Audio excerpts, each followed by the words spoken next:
Remembering pedestrians killed in motor accidents, a look at an event today that called for action from city leaders to address a growing problem in Fresno. Good evening and thank you for joining us. I'm Jennifer Ortega.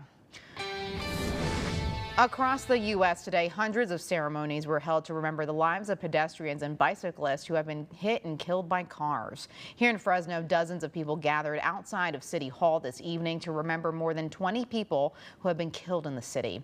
Our Rhett Rodriguez has the story. There were a lot of emotions on display today, from tears to even some smiles, all for the 27 pedestrians who were killed by cars this year. All of this was done in the hope of change. Albert Holguin, age 68, October 21st, 2023. Kirk Filgus, age 41, October 20th, 2023. 27 names of bicyclists and pedestrians who were killed by cars this year were read aloud outside of Fresno City Hall. For every life lost, a pair of shoes laid next to the fountain. On top of every shoe laid a card reading one message. This day is so important to honor our loved ones who have died in traffic collisions. Marcia Moore lost her husband Paul when he was hit by a truck while riding his bike on Fryan Audubon last year. She says he was an avid cyclist, a caring teacher, but more than that, he was a loving father and husband. I saw the ID bracelet. I knew it was my Paul.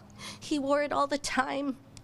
An officer handed me his cell phone and his ID bracelet in this plastic bag. The memorial was put on by the city and several pedestrian and bicyclist advocacy groups. I've been able to use this pain, and believe me, there's a lot of pain here, into purpose and power. I've become an advocate. I've gone down a journey. I belong to a club that no parent should belong to. Joe Martinez became an advocate for families for safe streets after he lost his son Paul when he was hit by a car 10 years ago. During the ceremony, several participants took a short bike ride in honor of all of those who are no longer here. Fresno City Council member Mike Carbasi says one death is too many. They're collisions because they are avoidable. With better policy, better infrastructure, with folks paying more attention to the road, not being on their cell phones, we can save lives.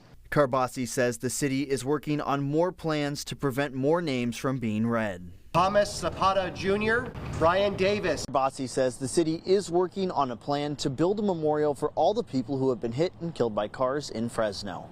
Reporting in Fresno, Rhett Rodriguez, KC24, local news that matters.